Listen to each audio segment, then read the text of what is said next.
Hello, and welcome to ASMR Storytime.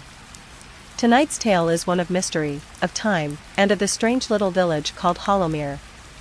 So close your eyes, settle into the quiet, and let yourself be carried into the heart of the unknown. There is a village, hidden beyond the veil of ordinary maps. It appears only when the fog rolls in thick and low, and only to those who aren't looking for it. This place is called Hollowmere, a crooked string of cobbled streets, silver-tiled roofs, and crooked chimneys. And at its center stands an old clock tower that never chimes. The villagers all know of the man who lives inside. They call him the Clockmaker. He is quiet, with silver-streaked hair, and a coat that seems to hold the scent of lightning and smoke. Some say he came from the storm itself, blown in on the tail of a thundercloud. Others whisper that he's older than the village, that he built the clocks to keep time locked in place. But no one really knows. What they do know is this. Every night, just after midnight, a single light flickers in the tower's highest window, and gears begin to turn. Not just in the clock tower, but everywhere. Street lamps flicker to life even without fire. The river flows backwards for 3 heartbeats. And if you listen very closely, you can hear something winding, something old, and something waking. It was on a night just like this, with thunder rumbling softly over the hills, that a stranger came to Hollowmere. She wore boots muddied from a long journey, and a satchel filled with broken watch parts. Her name was Morel.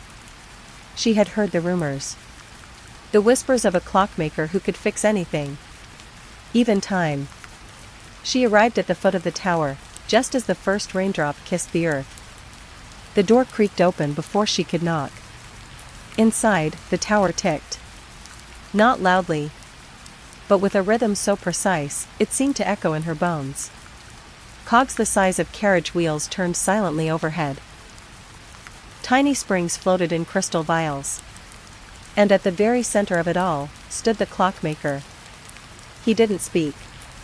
He only held out his hand. Morel placed her watch into his palm. It had belonged to her brother, lost in an accident that had taken the sound from her world, and the time from her days. The clockmaker examined it with eyes that shimmered like mercury. And then, he smiled. For the next 3 nights, the tower never slept. Steam hissed from vents along the tower's base. Gears clanked and clicked behind thick brass walls. The air smelled of oil, copper, and ozone. Villagers dared not approach. They said they saw flashes in the clouds, shapes moving against the lightning. And on the 4th night, the tower went silent. Morel stepped out, her watch clasped tightly in her hand. She looked up, and for the first time, the great clock chimed. Once, twice, 3 times. With each toll, the rain stopped. The clouds parted. And something strange happened. The ivy that grew along the tower stone curled backward, as if time were reversing. The village's oldest tree, withered and leafless for decades, bloomed with blossoms of gold. And Morel wept, because in her hand, the watch ticked again. Not just the time, but the memories it held. A voice she thought she'd never hear again whispered from its gears. A laugh. A moment. A goodbye she had never been given. The next morning, the tower's door was shut. The light was gone. And the clockmaker had vanished.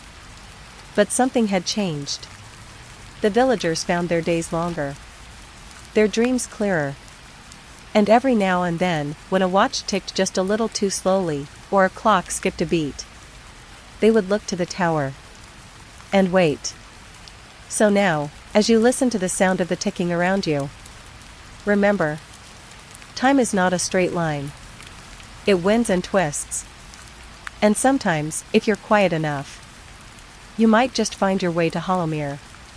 And maybe, just maybe, the clockmaker will answer.